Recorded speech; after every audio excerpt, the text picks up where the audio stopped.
Today on Locked On Red Wings, 2024 player previews continue with number one D-man Moritz Seider, as well as Klim Kostin and Andrew Copp. You're Locked On Red Wings, your daily podcast on the Detroit Red Wings. Part of the Locked On Podcast Network, your team every day.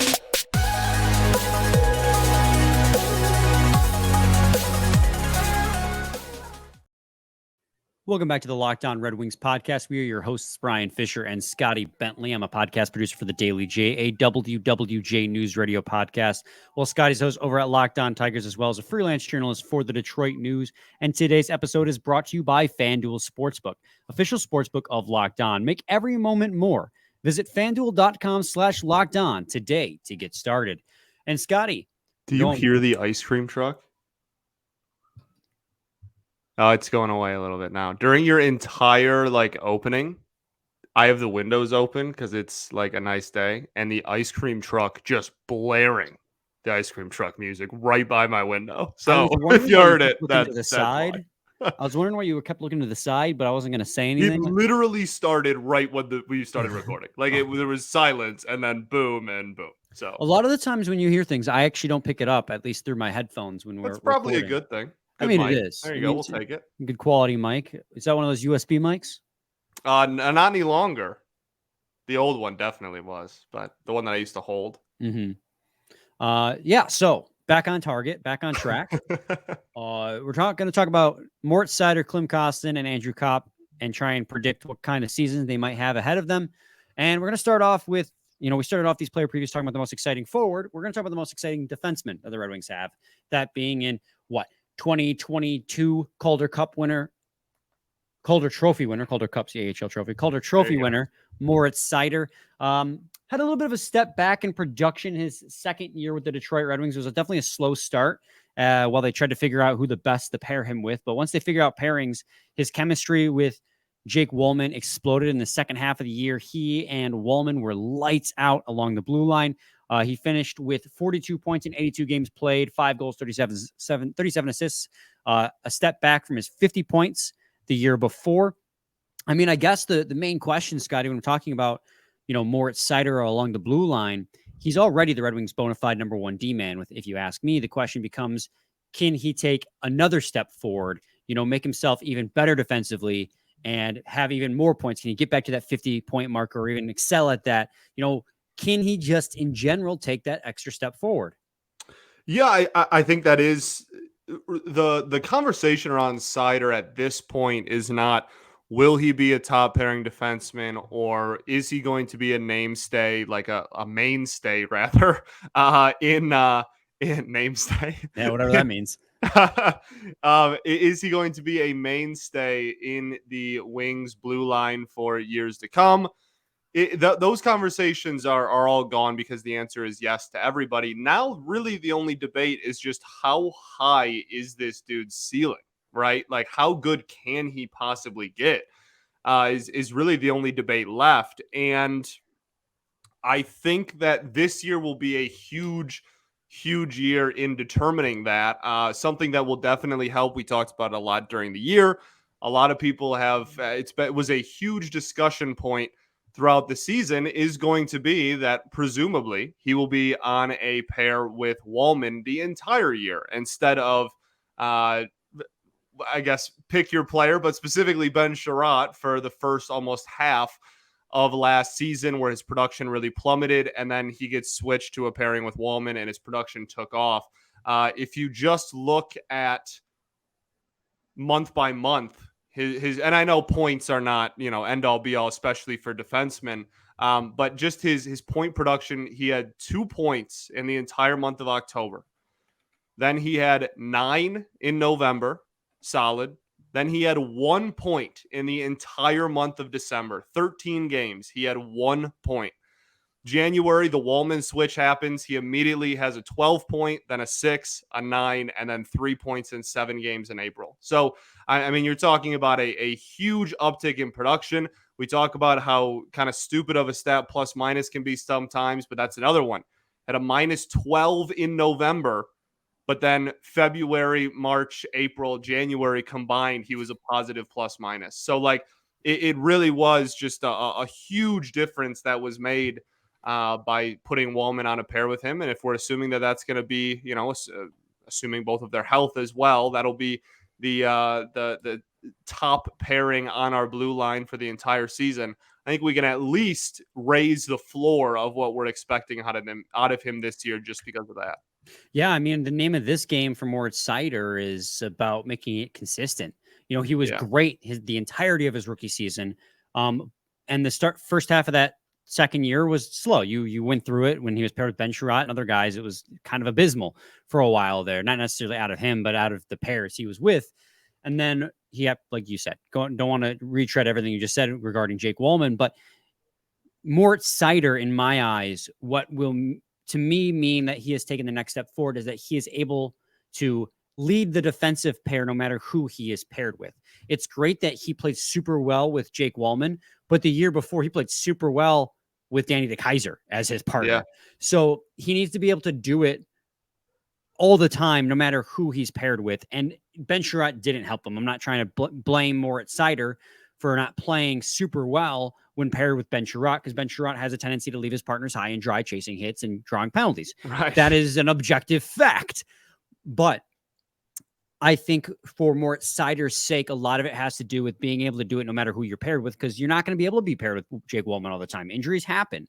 Special teams happen. I don't know if Jake Walman's going to be on the power play with Moritz Seider, because a lot of these power plays nowadays tend to have one defenseman and four forwards. So, he's going to have to be able to develop chemistry with no matter who it is, and be able to change the way he plays depending on who he's playing with. That being said, I think he is fully capable of doing that. I think he absolutely will take a step forward this year. I think production will go back to being 50 plus like it was the year prior, and a full season with Jake Walman, assuming injuries don't happen, will only serve to benefit him and Jake Walman as a pair. And as they solidify that chemistry, they'll become we saw it at one point last year. They had one of the best expected goals for percentages. Expected goals against in the league as a defensive pair.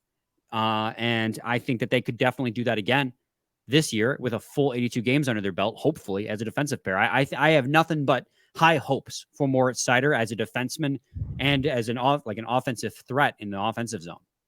For sure. And I'm very, very fascinated on how he looks in this new revamped power play as well. I mean, we added so many, whether they were top end, like DeBrincat, or whether they were more depth pieces, like they really went out and tried to address the special teams. And so I think that, you mentioned a little bit there, but I'm really fascinated in how he looks on the power play, whether that's with the first unit or I don't know. I guess there's an outside chance that Ghost gets the top power play unit and Seider gets the second one. That's a conversation, I guess, for as we get closer to the season. But regardless, I'm very excited about the offensive upside, and the better the defenseman that he's going to be paired with, which again, Walman is probably I guess now with Ghost, maybe it's a conversation, but is at least last year was certainly a top two defenseman on the team. And now you're talking about a full season of those guys together with the chemistry they built last year. I'm really excited about defensively too. I'm expecting a huge year, honestly. Like I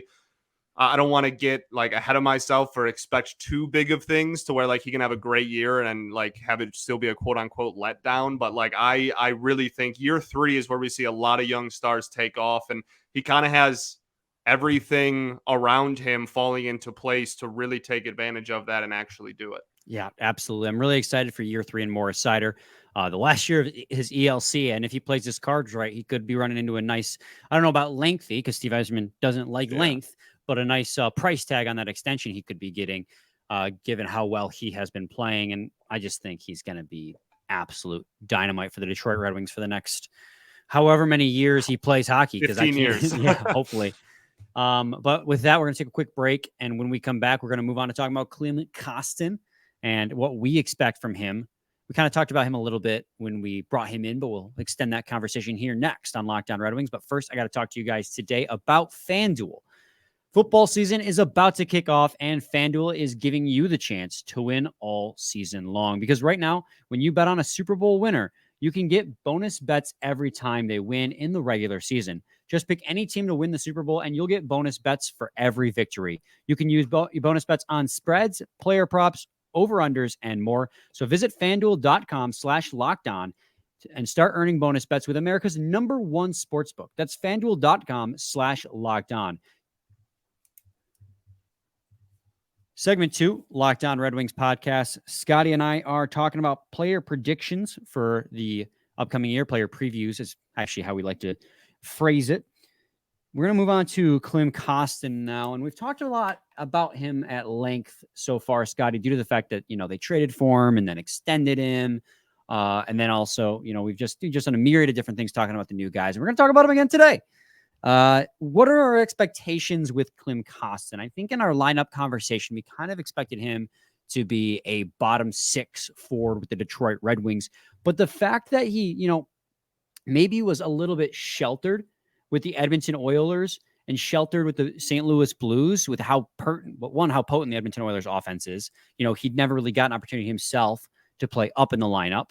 And then with the St. Louis Blues as well, I mean, he played 46 collective games there and had 10 points. But there's this belief here in Detroit that maybe there's more to him than meets the eye.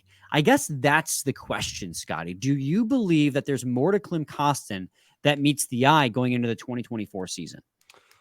I mean, I can understand the mindset. I'm not gonna go on a limb and say that this dude's gonna put up a 20-goal season or anything. But if you look at what he did in less than 60 games, he put up a 10-10 season. That's very respectable for a guy who also averaged 10 minutes of ice time a night, right? That's great production, honestly, especially from a bottom 6 forward. That's fantastic. So I do like I mean, we talked about it when we first brought him in. We were fans of the move. Not that it's a game-changing, franchise-changing or altering addition, but I mean, this is a really solid depth forward. And when we talk about adding to the depth of this organization, and we talk about the teams that go really far into the postseason and how vital and important depth is to all of those teams, and how the teams that just have the top end talent and not really the depth seem to get bounced early every year, right? That's clearly a reoccurring pattern in hockey, and has been obviously forever. And so anytime that you can go out there and very clearly address that depth, I'm going to be pretty happy. And not only just this move, really the entire free agency period was all about addressing depth, and especially forward depth at that. So yeah, I mean, this is he can play center if need be, right? He's probably going to slot it on the wing most nights, but if you really, really need him to, he has the ability to slide over and play center. Again, a 10-10 season in 57 games. That's I'll gladly take that type of production from a bottom 6 forward. And then my favorite stat, hits, right? He would have been 3rd on the wings in hits last year. He had ended with just under 160 hits, which obviously this is not a very physical team. That's not an unbelievably high number. Oh my goodness, this dude is just a wrecking ball down there. But adding physicality, some decent goal scoring in the 3rd or presumably 4th line, and just solid stability down there. I can't really find too many things wrong with this addition. I think it's a really good depth piece to have. Yeah, I mean, you kind of laid it all out there. He's big, he's heavy, he lays the body out, and his production isn't bad considering where he's going to play. 21 points in 57 games. You put him in the Detroit Red Wings uniform, and he gets, I mean, he might be a healthy scratch candidate sometimes, but like I said, there is a belief amongst Red Wings fan base, and we have a tendency, like every fan base, to overestimate for sure our own players, but that he might, because of the fact that he's a left-handed left side guy, and the Red Wings are struggling with depth in that category. And you struggle with the chemistry on those top 2 lines because DeBrincat plays left side, Perron plays left side. They're both goal scorers. You can't put Lucas Raymond on the right side with DeBrincat on the left side, blah, blah, blah, this, that, and the other. Klim Kostin might end up falling into a top 6 situation. I'm not saying that's going to happen, but that's what people have been saying, given the fact that he brings that type of play to a line and that balance to a line that these top lines otherwise don't have. Because you can't have a top line that's just filled with goal scorers, because somebody has to be able to get in the corner and dig the puck out. And Klim Kostin's that guy. So there is this belief that maybe he could be a dark horse for that type of situation. Personally, I don't believe that's the case. I think he's going to stay in the bottom 6 pretty much all year, and I think he's going to do a pretty dang good job in the bottom 6. I think everything you said about Klim Kostin is pretty much where I'm at as well. I mean, he's got now a 2-year deal with the Detroit Red Wings at $2 million to prove $2 million each year to prove that he is a worthwhile bottom 6 forward. And he's 24 years old. So there might be still a ceiling that has not been hit. But I just think with everything we've seen thus far, 57 games and 21 points with the Edmonton Oilers, I think if you can get 21 points out of him again in the bottom 6 while he's laying the body out, that's great. Another thing that's great about him too, Scotty, is that he draws. His draw rate for penalties is fantastic. Not him taking penalties, but him getting opponents to draw them. So that clearly indicates he's a frustration type guy. And that fills a huge need with the Detroit Red Wings. They lacked a lot of grit. Their grit per 60 last season was, lowest. Grit. Well, yeah. I mean, we talked about how much they got bullied by the Minnesota Wild and the Ottawa Senators. Grit is still a much needed thing in the NHL. I don't think it has as big of a place as it did in the 90s and the early 2000s anymore. You can get away with having just a few of them on your team, but you still need them. And Klim Kostin, like I said, fills that role on the forward side of things because he's not afraid to lay the body out, and he's good at drawing penalties and frustrating opponents. And in the meantime, we'll get you 20 points this season, which out of a bottom 6 forward, I can't really complain too much. So overall, I think expectations aren't super high. But I think our expectations are realistic. Yeah, and again, that's 21 points in 57 games.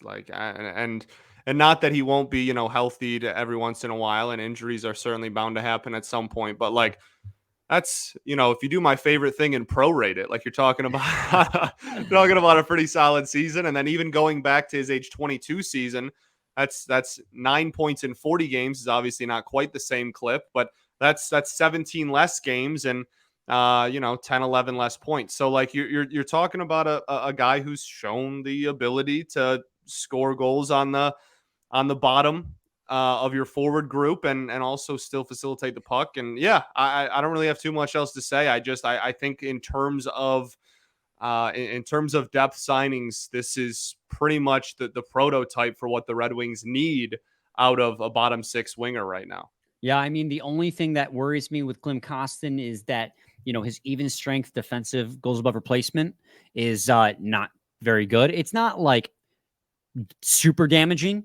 He's not like a defensive liability every time he goes out there, but it's still definitely not in an area where I'm, excited about it. And he's not going to play any special teams. So he's like strictly an even strength guy. Right. And even at that, most of his value is going to come in the offensive zone. He's going to be a pain in the ass in the offensive zone. But once you get outside the offensive zone, it kind of is worrisome. So there's a little bit of a dimensional issue with him that I'm concerned with. But we're not going to know until we see him, right? We talked about this when we introduced him to the team, on this podcast. It's like, we're not going to know what Klim Kostin is going to contribute to the Red Wings until we see him. We're making everything that we've said. We've made a lot of guesses based on numbers and metrics that we've seen and just the limited amount of playing time that we've seen from him. We're making a lot of guesses, a lot of estimations. So we're not truly going to know until he starts playing hockey games. I hope and I believe that it's going to be a pretty adequate bottom 6 forward, but I wouldn't go beyond that. Yeah, agreed. All right. We're going to take another quick break. And when we come back, we're going to move on to talk about Andrew Copp. Yes, the much controversial center that the Red Wings signed last offseason. So stay tuned to Locked On Red Wings.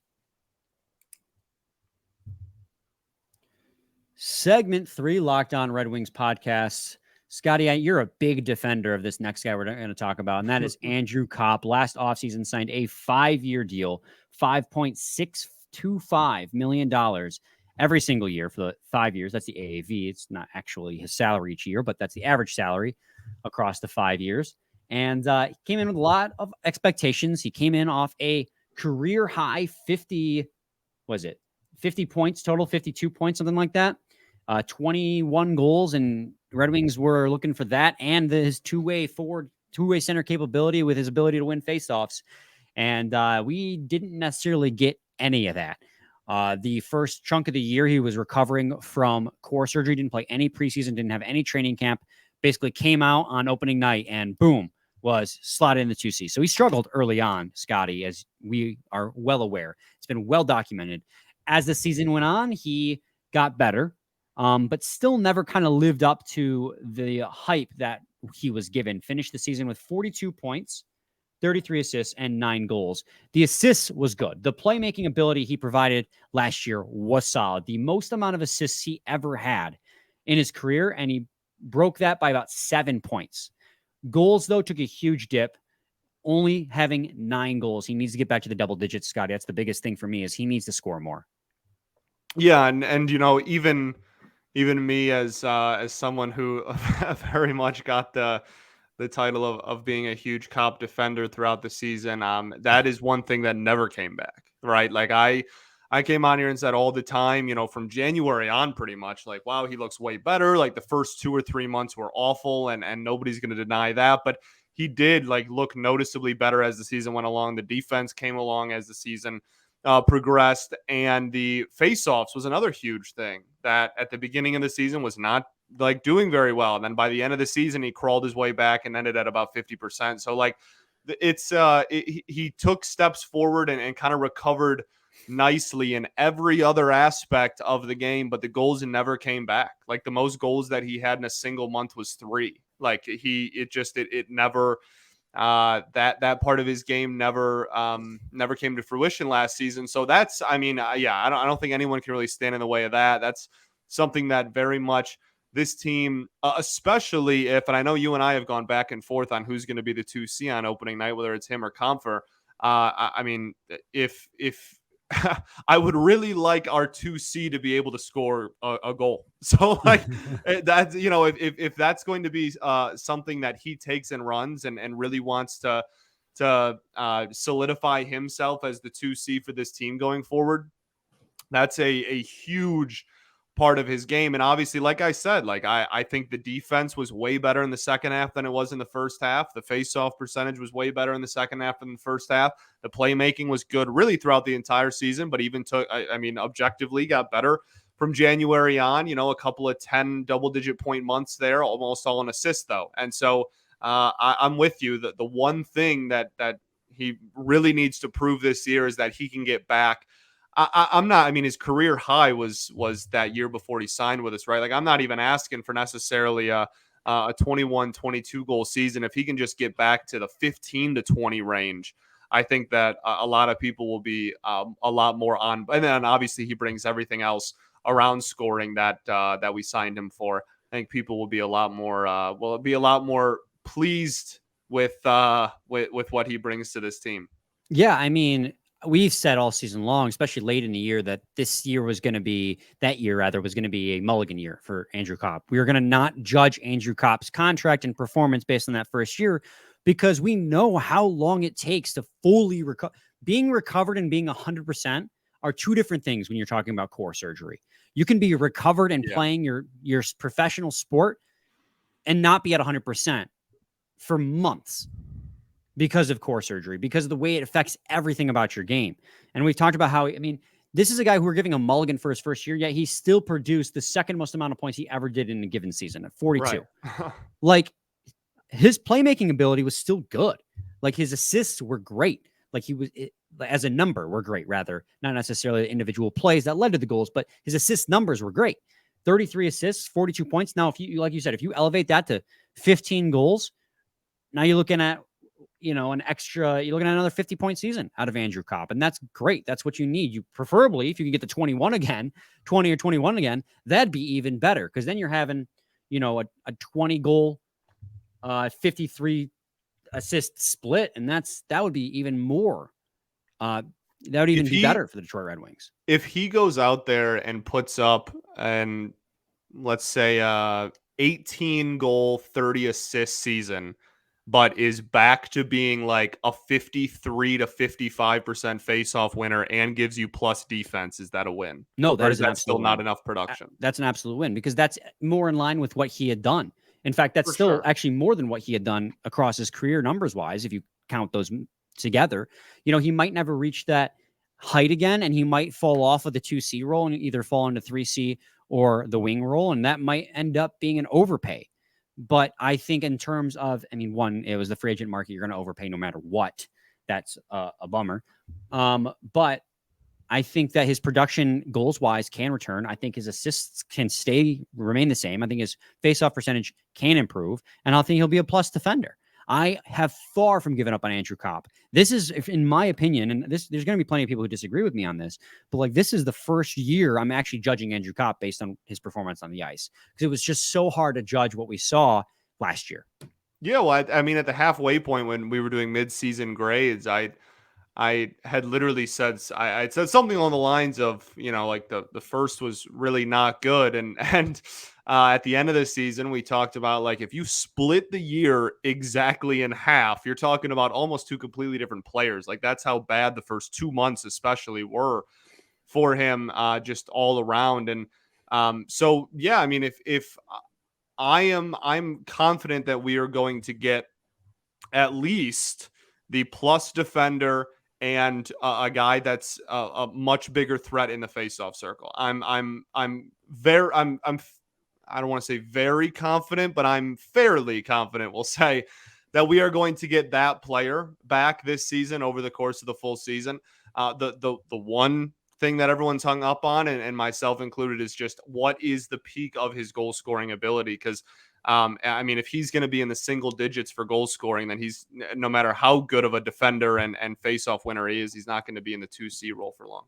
Yeah, absolutely. And I guess the other question is long-term is, like, is he the 2C, or is JT Compher the 2C, or does Marco Kasper take over? Like, especially with the coming of Kasper, like, he is going to be here sooner rather than later, we think, right? Like, maybe not like opening night, but like he made the roster in the middle of the season last year, played one game, looked fine. Marco Kasper, not like, oh, he's up for a game because someone got hurt, like a legitimate part of the roster before or after American Thanksgiving. So I just think that a long-term Copp's probably not your answer at 2C, but he will be going in, is what I believe. I still think that, yeah, it could be a competition between him and Compher. I don't know, because I know you're more of a Compher guy when you're talking about 2C now, but yeah, I just think that the offensive upside is higher. But like, and I think that having a defender that's going to be as good as Copp and kind of leading your bottom six, for lack of a better term, as the 3C would be really nice. But I mean, clearly I have no issue if on opening night Andrew Copp's the 2C. I think that we'll certainly see a lot in camp and in preseason that'll kind of help form our opinion of that too. Yeah, absolutely. So, I mean, that about does it. Just to give you a quick recap, Moritz Seider, we think is going to take another step forward, get more consistent. Production is going to jump back up to the rookie levels.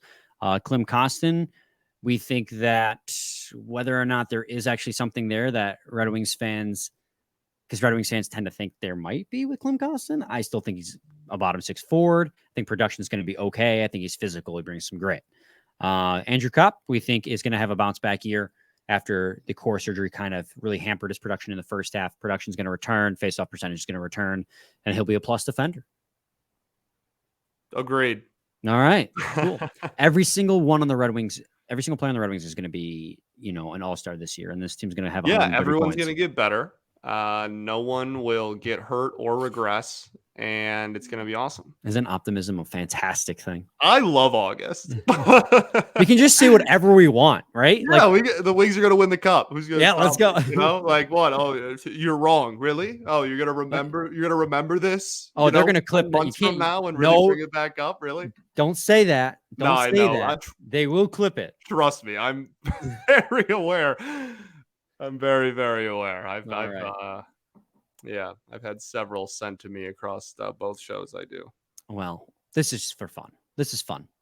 Scotty? No, and again, like, we're at a point where, and especially when we get back to preseason, I think that's when a lot of these will go from just like, oh, we can look at the numbers last year, talk about what our gut feeling is, basically, is all this is on who's going to be like better or worse than what they put up last season. Whereas preseason will actually be like, okay, like, doesn't matter what his numbers were last year. This is how he looked tonight. And I think that that's kind of just the next, I